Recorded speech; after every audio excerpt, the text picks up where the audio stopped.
자, 안녕하십니까. 노보스 인더스트리 노사장입니다. 뜬금없이 웬 말리부를 갖고 왔냐 하시겠는데, 최근에 이제 국산차 2020년 경자년을 맞이해서 사실 저는 이제 슈퍼카나 그 고성능 차나 좀 복잡한 차를 좋아하는데, 대중의 반응을 보면서 업무를 진행하잖아요. 국산차를 했을 때 시청자분들이 많이 좋아들 하시고, 또 가장 또 현실적으로 많이 사는 차니까 국산차를 많이 알고 싶다 그래서 K7도 했고, 그랜저 했고, 소나타 DM8 했고, 이제 좀 있으면 뭐 K5도 할 거고, 셀토스, 베뉴, 그 다음에 트래버스 등등 해서 작년 중반부터 해갖고 쭉쭉쭉 나오는 신차들을 노사장이 다 리뷰를 해줘야 여러분들이 차를 선택하는 데 도움이 된다 그래서, 중형차를 사는 분들 중에 현대기아차를 죽어도 안 사는 분들이 있잖아요. 그런 분들을 이제 쇠슬람이라 그러죠, 쇠슬람. 쉐보레를 그냥 한없이 사랑하고 추종하는 분들. 그랬더니 또 이제 현대기아차를 죽으라고 좋아하는 분들, 몽신도. 몽신도랑 쇠슬람이랑 붙으면 인당 전투력은 쇠슬람이 세고, 인해 전술이나 어떤 뭐 금전적인 거는 몽신도가 세고 뭐 그런다 그러더라고요. 우리 여기 로버스 게러지하고 우리 손 세차장이 요새 좀 바빠요. 그래서 소음이 좀 많이 나는데 그 부분은 여러분들이 좀 이해해 주셨으면 좋겠습니다. 왜냐면 저분들 영업 다 끝나고 밤 너무 늦게 하기에는 우리 직원들의 복지와 근무 시간이 너무 오버차지가 되고요. 그렇다고 이거를 위해서 여기 영업을, 여기 지금 게러지가 차가 4대가 입고되는데 최대한 제가 피해서 조금씩 잘라서 하니까 그 부분은 좀 이해 좀 부탁드릴게요. 일단 소재부터 보겠습니다. 트래버스 때랑 지금이랑 별반 다른 느낌은 없거든요. 일단은 알루미늄 소재는 아예 없는 걸로, 알루미늄 소재는 일단 없습니다.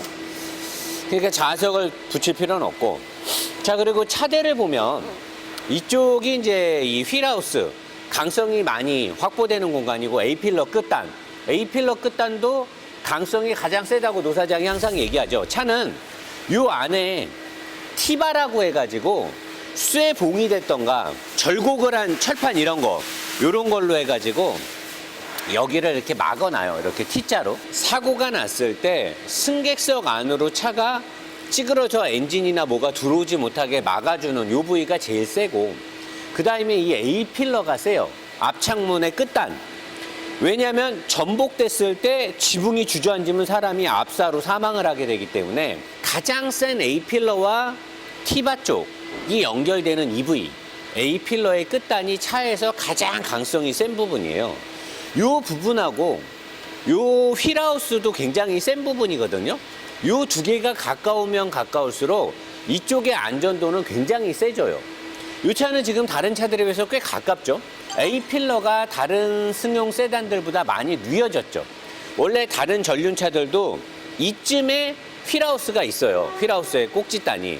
근데 A필러가 사실은 더 저쪽 뒤에 있어야 되는데 얘는 A필러가 끝까지 온 거예요. 그래서 여기하고 여기가 합쳐져서 굉장히 센 강성을 확보를 하죠. 이전에 말리부 때도 그랬는데 충돌 안전에서 이런 동급의 다른 경쟁 차종들에 대비해서 굉장히 강해요.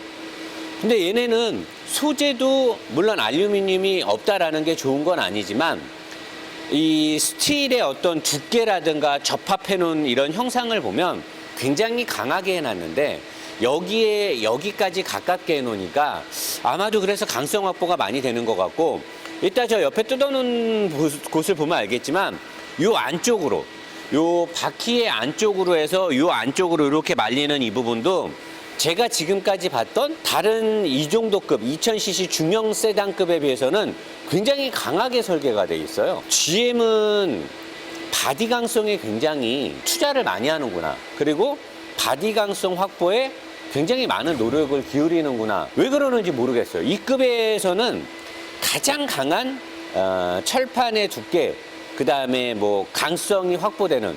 근데 그렇다고 이 차가 공차 중량이 한 1600km 정도 나가겠다, 한 1570km 나가겠다 했는데 아니에요. 공차 중량도 1580km 왔다 갔다 해요. 그러니까 공차 중량도 그렇게 많이 나가는 게 아닌 거죠. 그러면은 이렇게 두꺼운 철판들을 많이 썼는데 공차 중량이 많이 안 나가는 건 실내 쪽에 들어가는 이제 편의 사양의 옵션들이 많이 무게가 안 나가기 때문에 그런 게 아닐까라는 추정이 됩니다. 자, 그리고 여기 있는 엔진은 256마력, 3마력, 한 260마력이 조금 안 되고 토크가 36.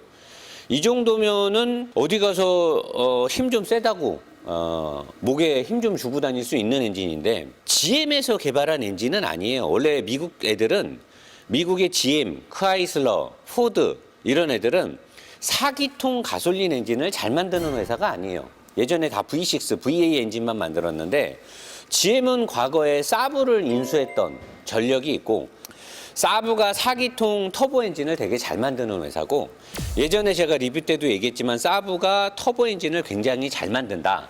그리고 터보 엔진의 냉각 과통이나 그다음에 터보의 부스팅 이런 것들을 굉장히 관리를 잘한다 그랬는데 현재 얘가 쓰고 있는 이 엔진의 전신이 물론 지금 블럭이 많이 개선이 돼서 티는 안 나는데 다 알루미늄으로 돼 있거든요. 근데 이제 알루미늄 이 주물이 약간 구식의 엔진 스타일로 돼 있어요. 요새 신식들은 이렇게 잘 안 하는데 옛날 형식을 그대로 띄고 있거든요. 옛날에 사브가 쓰던 그 엔진이에요. 사브가 예전에 2.0, 2.3에 쓰던 그 엔진인데 그 엔진을 현재 갖다 놓은 거고요. 그리고 얘는 여기 보시면 웨스트게이트가 있는데 진공 유압 라인이 있어서 기계식 웨스트게이트 같지만 좀 밑에 보면 모듈이 있어요. 까만색 모듈이 있는 거 보니까 전자식 모듈을 넣어서 전자식 웨스트게이트를 통해서 터보의 부스팅을 좀 민감하게 움직여주는 거고요. 그리고 보통 사브의 이 터보 엔진들은 냉각 계통에 관련돼서 구형들은 이 터빈이 부스트를 세게 하거나 RPM을 세게 조졌을 때 이 터빈의 내구성에 문제가 생긴단 말이에요. 그래서 옛날 사브는 이쪽으로 엔진 오일을 보내가지고 터빈을 시켰는데 요 라인이 지금 여기 중간에 딱 꽂혀가지고 배기 쪽하고 흡기 쪽 양쪽을 다 관장할 수 있게끔 들어가는데 요 라인이 어디로 가냐면 쭉 따라서 여기잖아요. 요 라인을 쭉 따라가면 냉각수로 딱 꽂혀요. 그러니까 냉각수의 물을 가져다가 터빈을 냉각을 시키는 거죠. 그래서 터빈이 막 힘차게 돌아도 쉽게 열을 받거나 베어링의 문제. 터빈이 보통 베어링이 나가면서 터빈의 임팔라가 나가버리는 거거든요. 그러니까 그러지 않게 해주는 거고 또 열이 너무 많이 올라가면 임펠러가 그 녹아버린단 말이에요. 그 프로펠러가. 그걸 방지해 주는 건데 이런 기술들이 들어가서 터빈의 내구성을 확보해주고.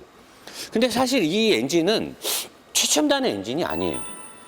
그 캐딜락의 CTS 2.0 터보를 타봐도 그렇고 이 옛날에 이 엔진은 제가 말하는 옛날은 언제냐면은 한 2004년 뭐 2002년 딱 사브에서 93 에어로 같은 거 나왔을 때 2.0 터보 에어로 나왔을 때 250 몇 마력 막 그런 거 나왔을 때 그때 엔진이란 말이에요. 이게 아주 예민하게 뭐 밸브트로닉이나 그 다음에 진공각에 관련된 것들, 그러니까 뭐 밸브의 열림 시간을 딜레이를 시켜주고 밸브의 열림 양을 그런 것들을 되게 민감하게 다뤄주는 엔진이 아니란 말이에요. 마력이 잘 나오고 토크도 풍부한 대신에 내구성도 좋아요. 근데 이 엔진은 치밀하지 않아요. 엔진이 되게 영민하게 움직이는 느낌이 들지 않고 기름을 많이 먹어요. 엔진을 세밀하게 전자 제어를 해줘야지만 연료를 아껴 쓸 수 있는데 얘는 그런 게 없어요. 그리고 여기서 웨스트게이트에서 이 터보의 양을 조절을 해준다 하지만 터보렉도 좀 있어요. 이 엔진은 2000년대 초반에는 엄청난 엔진이었어요. 야, 2.0 터보가 2.0 가솔린이 250마력을 낸대. 그리고 막 이런 차에다 넣으면 제로백 막 5.9초, 6.3초 막 이렇게 나와버렸단 말이에요. 대단한 거죠. 근데 지금에 와서는 현대자동차가 만드는 터보 엔진이 더 좋아요. 물론 그 엔진이 얘만큼 내구성이 나올지는 모르겠지만 얘는 힘 좋고 내구성 좋고 별로 장고장 없어요. 대신에 연비 안 좋고 예민하지 않고 기름 많이 먹고 그 다음에 터보레거 있고. 그러면 요즘 사람들은요 내구성 잘 몰라요. 왜냐하면 옛날처럼 그렇게 하지도 않고 서비스가 잘 돼 있잖아요. 그러니까 이 엔진은 2000년대 초반 2007, 8년도까지는 대단한 엔진이었는데 그 엔진이 별로 그렇게 많이 개선이 되지가 않아가지고 저는 사실 이 쇠슬람 여러분들께서 말리부를 빨아주면서 우리 차는 3천만 원 초반에 3천만 원 언저리 가격에 제로백이 6초대가 나오고 뭐 어쩌고 저쩌고 하는데 이 세단이 제로백이 0.3초 빠르면 어디다 쓰시려고? 어디 시합 나가십니까? 네? 어디 이 차 타고 맨날 드래그레이스 나가세요? 그런 차 아니잖아요. 그리고 이 차는 엔진이 그렇게 힘을 잘 뽑아내도 어차피 미션에서 망했잖아요. 얘는 이 차는요 미션 때문에 안 팔리는 거예요. 이 미션 누가 만들어요? 깊은 산골짜기 보령에서 만들잖아요. 내가 옛날부터 그랬잖아요. 이 미션 때문에 이 차 망했다고. 저는 지금 이 차를 타면서 계속 이 미션 때문에 차의 모든 걸 다 미션에서 까먹어요. 다 가뜩이나 엔진도 치밀하지 않은데. 근데 사실 저는 이 엔진이 미국 시장에는 맞다고 봐요. 미국 사람들은 장거리를 많이 뛰는 데다가 워낙에 자기가 자가 정비도 하려고 하는 의지도 강한 데다가 내구성을 되게 중요시 생각하기 때문에 미국 시장에서 이 엔진은 장거리를 뛰기에도 되게 좋고, 더군다나 배기가 이쪽에 있잖아요. 이게 그 NF 소나타가 나왔던 시점이 내가 알기로는 2003, 4년으로 알고 있거든요. 그때 이제 현대자동차가 크하이슬러하고 합병을 해서 세타 엔진을 처음 만들 때 엔진을 뒤집어요. 전 세계적인 추세로 열 관리를 위해서 모든 차는 옛날에 다 배기 라인이 이쪽에 있었어요. 왜 이쪽에 있냐? 자동차가 달리면 바람이 앞쪽에서 들어오니까 앞쪽에서 들어오는 바람이 배기 라인을 식힐 수가 있기 때문에 옛날에는 전륜구동차가 무조건 다 배기 라인이 앞에 있었어요. 근데 2004년을 기점으로 크하이슬러와 현대자동차, 그 다음에 벤츠 등등이 열 관리를 위해서 배기관을 짧게 뽑고 배출가스 기준을 맞추기 위해서 촉매를 빨리 데펴가지고 3원 촉매 이런 거를 이용해서 촉매를 빨리 데펴서 나가는 이산화탄소, 일산화탄소, 질소산화물 등을 줄이기 위해 배기 라인을 저쪽으로 빼고 흡기를 일로 갖고 왔단 말이에요. 그래서 배기 라인을 짧게 빼가지고 효율성을 증대시키는 식으로 바뀌었는데 얘는 아직도 옛날 그대로잖아요. 이거는 2000년대, 1990년대, 80년대 모든 전륜차들이 배기 라인이 다 이쪽에 있었는데 얘는 옛날 거를 그대로 쓴 거예요. 나는 이것도 되게 독특하다고 봐요. 아니 지금 시대가 어떤 시대인데 연비라든가 치밀함과 어떤 이 촉매 배기 라인의 길이 등을 싹 다 무시하고 옛날 엔진을 크게 개선하지 않고 이대로 간다. 과연 이게 트레디셔널이냐? 아니면 게으른 거냐? 아니면 돈 투자를 해가지고 플랫폼의 변화를 통해서 생기는 어떤 리스크를 줄이기 위함이냐? 제가 봤을 때는 뭐 다 돈이죠. GM은 설계를 바꿈으로 해서 생기는 리스크와 거기에 들어가는 비용을 줄이기 위해서 이렇게 한 거고, 사실 이 엔진은 요즘에는 맞지 않는 엔진이에요. 이게 마력이 뭐 잘 나온다 어쩐다는데 요즘 터보 엔진들 다 이 정도 나와요. 대신에 얘네가 가격이 좀 싸죠. 왜 싸요? 옛날부터 지금까지 쭉 20년 동안 생산했으니까 코스트 다 뽑았을 거 아니에요. 생산 코스트 이제 다 내려갔죠. 그러니까 싼 거예요. 만약에 GM이 최근에 개발된 좋은 엔진을 여기다 딱 넣어봐. 과연 얘네가 옵션 빼고 3천만 원에 팔 수 있을까요? 못 팔죠. 그리고 이쪽 흡기 라인으로 최초에 들어간 여기 파이프가 있어요. 이쪽 파이프가 요 앞쪽에 연결되는데 이쪽으로 들어간 바람이 여기로 타서 흡기 필터를 통해서 정제된 깨끗한 공기는 바로 터빈으로 오죠. 여기까지 보면 굉장히 최첨단의 엔진이죠. 짧게. 모든 걸 짧게 끝냈으니까. 하지만 이 엔진이 구닥다리 엔진이라고 그랬잖아요. 구닥다리 엔진은 배기 라인과 흡기 라인이 짧아가지고는 도저히 뭘 맞출 수가 없죠. 그래서 근데 얘도 인테이크 관은 없어졌네요. 인테이크 관은 없애버렸어요. 바로 그냥 배기 라인을 한쪽으로 뽑는, 옛날 제가 전에 말했던 트래버스처럼 배기 라인이 길게 이렇게 쭉 나오진 않았어요. 여기는 대신에 최첨단의 배기 라인을 넣었네요. 자, 이쪽으로 와서 과급이 된 공기들은 어디로 가느냐? 과급이 된 공기는 바로 밑으로 내려가요. 바로 밑으로 내려가서 전치식의 인터쿨러를 통해서 앞쪽으로 공기가 샥 인터쿨러를 통해서 시원해진 게 다시 요 밑으로 나오죠. 요 오른쪽 끝단. 그러니까 얘는 이쪽에서 생성된 공기가 밑으로 가서 쭉 해서 일로 와서 다시 일로 와서 좀 얇은 관을 통해서 쭉 길게 해갖고 일로 딱 왔죠. 요렇게 쭉 길게 이렇게 하면 뭐가 좋다 그랬어요? 토크가 좋죠. 토크가 좋은 대신에 어떻게 돼요? 응답성이 떨어지죠. 그래서 이 엔진은 옛날 엔진들처럼 터보레그가 되게 심해요. 그리고 낮은 RPM에서 괜찮은 토크가 나오죠. 그리고 항속을 할 때 미국의 광활한 대륙을 110km나 120km 정도를 쫙 항속을 할 때 6단 기어가 딱, 얘는 미션도 6단까지밖에 없어요, 현재. 6단 오버드라이브 기어가 걸린 상태에서 RPM 한 1600, 700 정도에서 쫙 항속을 하면 굉장히 부드럽게 갈 수가 있죠. 그런 미국의 전형적인 세팅을 갖고 있으니까 우리나라에서는 어떻게 됐다? 좋됐다. 우리나라 시장에는 맞지 않는다. 우리나라 사람들은 성격이 급하죠. 그리고 우리나라 사람들은 예민합니다. 우리나라 사람들은 민감해요. 젓가락질도 잘해요. 많은 걸 잘 느끼죠. 그러다 보니까 이런 엔진은 두터운 토크와 여유는 있을지 몰라도 안 맞죠. 거기다가 미국 시장에서는 일본의 미션을 잘 만드는 회사가 하나 있죠. 아이신 회사. 아이신의 전륜 6단 미션은 굉장히 좋아요. 토크 대용도 되게 좋고 굉장히 좋은데 여기에 들어가는 깊은산 골짜기 이 보령 미션은 아무튼 북미에서 파는 미국에 파는 말리부 임팔라에는 다 아이신 미션이 들어가요. 여기에는 보령 미션이 들어가요. 아이신 미션을 그대로 카피해서 만들었어요. 얘가 아마 젠3? 젠3일 거예요. 많이 개선이 됐다라고 했는데 미쳐요. 답답해 뒤집니다. 아주 그냥 그냥 변속이 영민하게 안 움직이고 빠르게 단수를 못 찾고 다 그래 씨발 이해할게.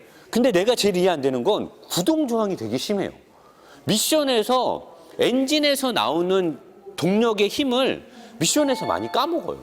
까먹고 받기로 줘요. 그걸 어떻게 느끼냐면 이렇게 가다가 중립 같은 데 놨을 때 이 굴러가는 느낌이 좀 달라요. 물론 다른 차도 오는데 이거 말로 표현하기가 되게 힘든데 브레이킹을 할 때나 이렇게 주행을 할 때 미션이 딱 빠지면 이 기어들이 빠져 있는 상태에서 그래도 이렇게 저기는 도는데 이건 좀 억지니까 제가 그냥 더 이상 얘기 안 할게요. 이건 제가 너무 억지 같은데 제가 느꼈을 때 이 미션은 토크 컨버터에서의 어떤 프로그램 로직도 문제인데 기어 단수들 자체도 문제고요. 그리고 미션의 전체적인 설계가 뭔가가 잘못됐나 봐요. 안에서 오일 순환이 제대로 안 되는지 어쩐지 몰라도 여름철 같은 때 이 GM 쉐보레에서 나오는 젠2나 젠3 이 미션들은 정말 성능 발휘를 못해요. 열이 좀 올라갔을 때 미션이 제가 예전에 현대자동차들 막 조지면 엔진이 열이 올라갔고 이게 열을 받으면 어떻게 돼요? 쇠는 열을 받으면 팽창을 하게 되잖아요. 늘어나잖아요. 그게 뭐 흐물흐물하게 늘어나는 게 아니라 실린더 블럭이든 헤드든 어디든 간에 막 풀악셀을 때리면 열이 확 올라간단 말이에요. 열이 올라가면 쇠가 냉각을 빨리빨리 못하고 오일이 빨리빨리 못 돌아주면 쇠는 열에 의해서 변형이 올 수 있어요. 그러니까 이제 막 조지고 나다가 갑자기 악셀을 이렇게 밟으면 엔진이 뭔가 먹먹해요. 좀 이상해. 그게 이제 열을 받아가지고 약간 이렇게 물리적으로 약간 좀 무슨 변화가 있기 때문에 그걸 엔진도 약간 멍 때리는 거고 운전자도 느끼는 건데 이 젠2, 젠3 미션이 그래요. 열을 받으면 미션이 어벙 때려요.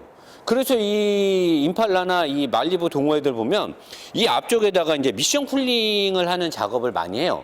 미션 쿨링을 이렇게 달아주는, 오일 쿨링을 달아주는데 우리나라 소나타 택시분들이 개인 택시 하시는 분들이 특히 그래요. 소나타를 뽑아갖고 오래 달라면 어떻게 되는지 알아가면서 미션 오일 쿨러를 단대요. 그러면 이제 미션 오일이 열을 덜 받으니까 미션의 내구성이 현저하게 올라가는 거죠. 근데 아무튼 이 보령 미션은 열 관리가 일단 치명적이고요. 변속이라든가 그 다음에 토크 컨버터의 락업 클러치의 로직도 굉장히 멍청하고요. 달리다가 속도가 줄어서 기어가 내려가잖아요. 속도가 줄면 RPM도 떨어지고 차 속도가 떨어지면 기어 단수도 거기에 맞게 떨어져야 되는데 떨어는 지는데 그런 상황에서 다시 출발 앞차가 확 가서 다시 밟거나 뭐 할 때 보면 기어가 제 단수를 못 찾아서 울컥울컥거려요. 근데 그 울컥울컥거림이 토크 컨버터에서 바보 같은 짓을 하고 그 다음에 밸브 바디에서 변속 로직을 제대로 해서 기어 단수를 제대로 못 찾아주는 것 플러스 얘는 엔진하고 미션하고 맨 밑에 쪽에 있는 엔진을 잡아주는 엔진 마운트의 설계가 이 엔진이 진동이 많다라는 걸 가정하고 만들었는지 모르겠는데 상당히 부드러워요. 아마도 차체가 굉장히 강하기 때문에 절대로 엔진 마운트를 세게 잡으면 안 됐을 거예요. 그러면 엔진의 잔진동이 다 들어올 거라고. 그래서 엔진 마운트를 전부 다 미션 쪽에 달린 마운트나 이쪽에 달린 마운트나 전부 다 알루미늄을 썼는데 알루미늄도 굉장히 커요. 제가 현대 그랜저나 K7 할 때도 저쪽에 저 큰 단조로 만드는 저 알루미늄 브라켓하고 저 마운트는 굉장히 비싸다 그랬잖아요. 근데 얘는 이쪽이나 이쪽 미션 쪽이나 밑에 엔진 쪽 하부를 잡아주는 게 굉장히 튼튼하고 굉장히 커요. 그러니까 그런 이유가 아마도 차체 강성이 워낙 세기 때문에 차체를 타고 승객석으로 엔진 진동이 못 들어오게 하기 위해서 이런 것 같은데, 이게 부드러운, 그러니까 고속 주행을 하거나 장거리를 갈 때는 부드러울지 몰라도 변속이 어벙 뛰거나 급가속과 뭐 급제동을 했을 때 이렇게 흔들릴 때는 엔진이 되게 많이 흔들려요. 그런 또 불쾌함이 차 안으로 들어오더라고요. 그러니까 그런 또 단점이 있어요. 그래서 아마 이 차는 미국 시장에서는 이런 구조가 먹힐지 몰라도 우리나라 시장과 까다로운 우리나라 사람들, 더군다나 대한민국은 노사장 보유국이기 때문에 노사장의 어떤 이런 가이드의 이 자동차에 대한 기초적인 어떤 우리의 상식 수준이 많이 올라가 있어서 우리나라 시장에서는 과연 이런 레이아웃이 맞을까? 제가 봤을 때는 안 맞을 것 같아요. 안 맞을 것 같고, 앞바퀴의 축 위쪽으로부터 엔진과 배터리와 이 무거운 것들이 다 앞쪽으로, 대신에 이제 엔진을 가볍게 하기 위해서 알루미늄을 대거 투입을 하긴 했는데, 대신에 이제 캡 포워드 방식이라 그래가지고 승객석이 상당히 앞으로 와 있고 앞바퀴가 좀 가깝게는 뽑았지만, 여기에 이게 있지만 사실 얘는 앞바퀴를 굉장히 앞으로 갖고 왔어요. 여기 보시면 이렇게 올라오잖아요. 그러니까 이 축보다 앞바퀴가 상당히 앞에 있어서 이 축을 중심으로 내가 너무 많이 나온 거 아니냐. 근데 사실은 여기라고 보면 돼요. 여기쯤에 앞바퀴에 축이 있기 때문에 이쯤을 계산으로 보면 전륜치고는 아주 앞쪽으로 많이 무게중심이 밀린 건 아니거든요. 그래서 운전해 보면 앞이 너무 무겁다 그런 거는 없어요. 다 필요 없고 튼튼해야 된다. 나는 그냥 무조건 사고 나면 갖다 때려 박을 거니까 나는 튼튼하면 된다. 그러면 이 차 사면 돼요. 에어백이 좀 부족하고 뭐 에어백의 세대도 뭐 좀 안 좋은 세대, 한 세대 전께 들어갔다 어쨌다 말이 많았지만 차체만큼은 굉장히 강하게 만들었기 때문에. 그리고 제가 이 차를 타면서 브레이크가 조금 이렇게 약하게 들어갖고 싫어했는데, 여기 있는 게 이 부스트거든요. 여기서 이제 제가 테슬라 모델 할 때 이게 없기 때문에 여기서 진공압을 생성을 못하니까 테슬라가 브레이크가, 초반 브레이크가 약하던데 얘가 좀 약한가 봐요. 이 차가 브레이크를 밟으면 생각보다 브레이크가 그렇게 잘 듣진 않거든요. 그러니까 브레이크를 밟았을 때 안정적인 제어는 좋은데 꽉 브레이크를 잡지는 못하더라고요. 저게 아마 압이 약해서 그럴 수도 있다라고 저는 봅니다. 자, 이제 다시 옆으로 가도록 하겠습니다. 자, 이제 옆에 앞바퀴로 왔습니다. 여러분, 이 그림을 전체적으로 딱 보면 어디서 많이 본 거 아닙니까? 누굽니까? 철수 형 이번에 나온다고 하던데, 반가워요. 항상 잊을만 하면 나오는데, 아무튼 잘 지켜보도록 하겠습니다. 얼마 전에 리뷰했던 트래버스가 이런 형태로 돼 있죠. 이쪽에 있는 이 메인 골격, 그리고 메인 골격과 다 이 휠하우스를 다 감싼 다음에 사이드의 골격도 제가 되게 튼튼하게 돼 있다 그랬는데, 저는 트래버스가 GM이 그 급의 라인에서 뭔가 이렇게 경쟁사들 대비해서 좋게 만들기 위해서 그렇게 좀 튼튼하게 잘 만든 게 아닌가 했는데, 말리부도 이미 그렇게 만들어져 있었네요. 말리부가 그런 형태. 지금 이렇게 얼핏 보면 트래버스의 안을 보는 것 같아요. 트래버스도 여기까지, 이 끝단까지 전방에 있는 서브 프레임이 굉장히 굵고 튼튼하게, 거의 뭐 아나콘다 수준 아닙니까, 굵기가?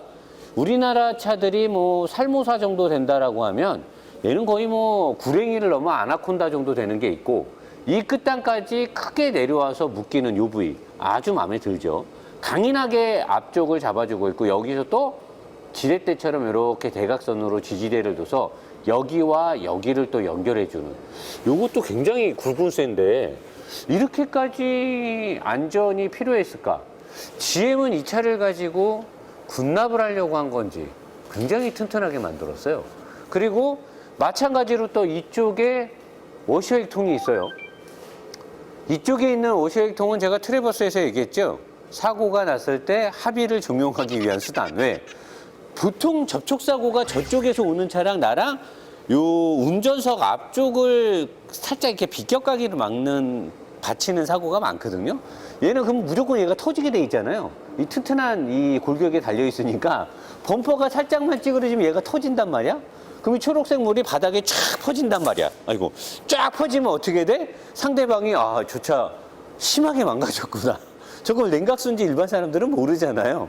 합의를 종용하기 굉장히 좋게끔 여기다가 냉각수를, 보통은 무게 때문에 요즘은 냉각수가 다 이쪽 안으로 와요. 왜냐면 앞바퀴 축의 안쪽으로 무거운 것들을 넣어놔야 운동 성능에 유리하기 때문에 워셔액을 꽉 채우게 되면 얘도 무겁거든요. 그러니까 보통은 안쪽으로 오는데 이 워셔액이 앞에 있네요, 이렇게. 자, 그리고 장거리를 순항하기 위해서 캐스터각을 많이 줬죠.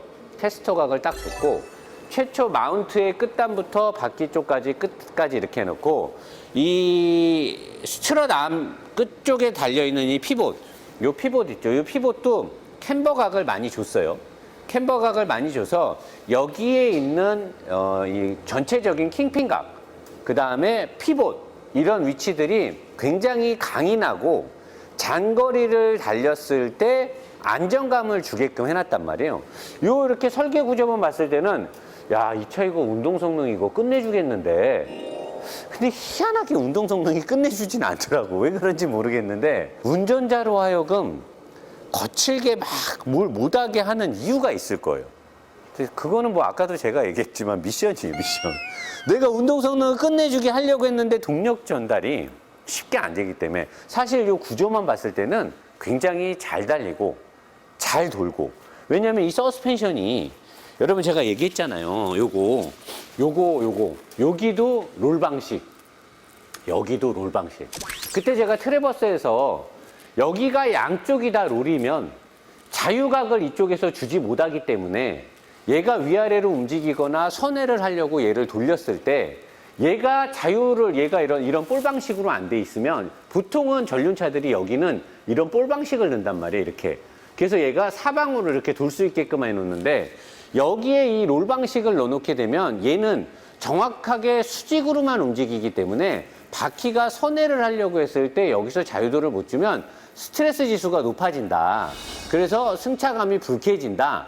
대신에 엄청난 조종성과 치밀성을 주기 때문에 이게 좋다. 근데 여기를 스틸로 하게 되면 너무나 꽉 잡기 때문에 얘를 돌렸을 때, 선회를 하려고 할 때 자유도를 못 주니까 여기서 불가피하게 스트레스 지수가 높아져서 여기를 알루미늄을 쓴다 했더니 어떤 분이 아유 노사장아, 여기는 스틸인데 알루미늄처럼 보이는 무슨 최첨단에 코팅을 한 거다. 근데 아니에요. 이게 알루미늄 맞아요. 여기 보시면 절삭해 놓은 곳의 단면을 보면 이게 알루미늄이 100% 맞습니다. 이게 알루미늄이다에 제 전재산 7만 원과 장을 지지는 걸 걸도록 하겠습니다. 이건 100% 알루미늄이 맞아요. 되게 잘 만들어 놓은 거고, 이렇게 해놨기 때문에 이 차는 여기에 있는 이 피봇, 이 볼 피봇도 굉장히 튼실하게 돼 있어요. 그래서 이 차는 조종성에 있어서만큼은 굉장히 치밀하고 굉장히 정확한데, 근데 이게 올 스틸을 크게 해놓고 여기를 스틸을 해놓은 데다가 여기에 보시면 보통 차들은 여기에 마운트, 댐퍼가 꽂히는 이 마운트의 끝단을 알루미늄 처리를 해요. 근데 얘는 여기를 스틸 처리를 했어요. 그런데다가 우리가 지금까지 리뷰했던, 여러분들이 만약에 노사장의 말이 별로 신뢰가 안 간다 그러면 지금까지 제가 하체 우리기를 했던 모든 차들의 이 앞바퀴를 봐보세요. 스프링의 권선을 이렇게 크게 딸랑 2개만 감는 경우는 단 한 번도 없었어요. 보통은 이렇게 2개를 크게 감으면 굉장히 강해요, 탄성 개수가. 그래서 제가 혹시나 해서 얘를 까봤어요. 씨발 못 믿으면 우리 까봐 그러잖아. 딱 까본 거야. 깠더니 이 댐퍼를 움직이고 있는 안쪽에 이 피스톤 막대기가 다른 차들에 비해서 현저하게 두꺼워요. 요 안에 이 막대기가. 그러면 얘는 지금 가뜩이나 강하게 설계된 프레임, 그 다음에 서브 프레임, 그 다음에 서브 프레임의 보강, 거기다가 스틸로 되어 있는 서스펜션의 스트럿 암, 거기다가 양쪽을 다 볼 방식으로 체결, 거기다가 피봇도 굉장히 두껍게 했어. 여기까지 스틸로 했으면, 너클함까지 스틸로 했으면 이 차는 거의 탱크 될 뻔한 거예요. 근데 여기는 알루미늄인데 댐퍼가 두껍죠. 그리고 댐퍼의 전체 길이가 짧아요. 이 차의 전체급이나 중형 세단으로 봤을 때는 여기서부터, 그러니까 여기서부터 여기까지의 위치가 굉장히 짧아요. 다른 차들에 비해서 많게는 10cm, 적어도 5cm 이상은 이게 짧아요. 짧은 데다가 안에 피스톤도 되게 두껍죠. 거기다가 스프링도 굉장히 권선을 크게 2개만 감아놨어요. 그러면 얘는 스프링의 원리상 권선을 크게 2개만 감았다는 건 얘가 굉장히 탄성 개수가 강하다는 거거든요. 거기다가 위에 마운트도 알루미늄 설계가 없어. 그럼 이 차는 승차감이 어떨 것 같아요? 존나 딱딱하죠. 이런 차는 사람이 많이 타도 딱딱해요. 보통은 저기를 알루미늄 소재를 하고 이 권선량을 조금 더 많게 하고 이러면 전체적으로 세팅을 딱딱하게 해도 사람이 많이 타면 중량 때문에 말랑말랑해지거든요. 근데 이런 차들은 중량이 많아져도 딱딱해요. 나는 그래서 말리부가 왜 이렇게 딱딱하고 조종성이 강하게 세팅을 했는지 모르겠어요. 보통 중형 세단은 이런 값을 갖고 있으면 안 되거든요. 과연 GM이 가고자 하는 또는 이 차의 목적성이 어디에 있느냐, 나는 그게 이해가 안 돼요. 그래서 이 차를 타는 내내 120 정도에서 항속을 할 때, 고속 크루징 140, 150 이럴 때는 굉장히 안정감이 있어요.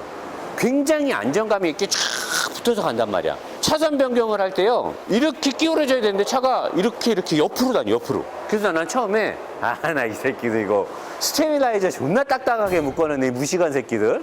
이렇게 해놓으면 차 쭉 미끄러질 텐데 코너를 확 돌렸는데 아니야, 싹 말리는 거야. 아닌데? 스테빌라이저를 딱딱하게 해놓으면 이렇게 코너를 돌 수가 없는데? 근데 내가 이걸 처음에 차를 받았을 때 지방에서 받아서 고속도로를 타고 왔단 말이야, 밤에. 그럼 뭔가 이상하고. 근데 오늘 차체를 딱 보니까 이해가 되는 거야. 얘는 이 자체가 엄청 딱딱해요. 그래갖고 차가 잘 버텨요. 잘 버티는데 과연 중형 세단을 타는 사람들이 이런 걸 좋아할까? 이 차가 만약에 엔진이 세밀하고 좋은 미션이 들어가잖아요? 날아다니지 않을까 싶어요, 나는. 이 차는 차대 설계와 서스펜션을 되게 잘 만들어 놓고 의도적으로 서스펜션을 굉장히 강하게 해놨어요. 왜 이렇게 했는지 모르겠어요. 보통 중형 세단은 이렇게 하면 사람들이 대부분 싫어하거든요. 제가 늘 서스펜션을 말할 때 말하죠. 먹먹하면서 단단해야 된다고. 서스펜션은 딱딱하면 안 돼요. 단단하게 잡아줘야지. 탄탄하고 단단하게. 그러니까 뻑뻑하게 이 쇼바가 왔다 갔다 해지 얘처럼 완전히 딱딱하게 움직이면 안 좋거든요. 저는 사실 이렇게 설계된 차를 설계 구조학적인 측면에서는 굉장히 높게 보는데, 근데 우리나라 도로에는 좀 안 만들 것 같더라고요, 이게. 제가 타는 동안에 시내 주행에서는 되게 많이 불편하더라고요, 이게. 브레이크를 밟으면요, 안정적인 자세 제어는 되게 좋거든요. 차가 이렇게 막 요동을 치거나 커브길에서도 이상하게 브레이크가 잡히진 않는데 희한하게 차를 세우지를 못해요. 고속주행에서 140에서 브레이크를 밟았는데 한참 모자라요, 브레이크 성능이. 보니까 이 패드가, 현진아 여기 찍을 수 있냐? 요 안에 거 있지, 지우개 같이 들어있는 거. 지우개 같이 2개 들어있잖아. 그게 엄청 작아, 요 안에 있는 거.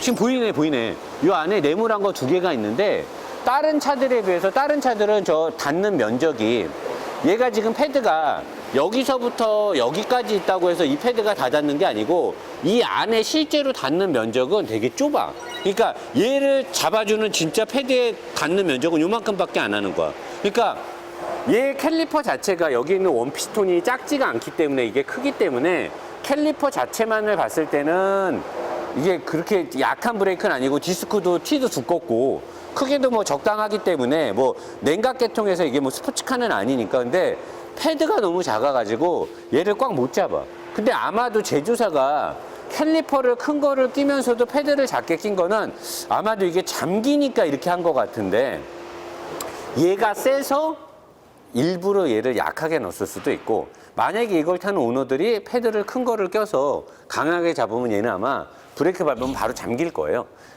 바로 잠기면서 ABS가 들어올 건데, 저는 그렇다 하더라도 패드를 바꾸고 싶어요. 이 패드는 브레이크를 밟았을 때 상당히 불만족스럽더라고요. 쭉 하고 미끄러져요, 차가. 그런 부분이 있고.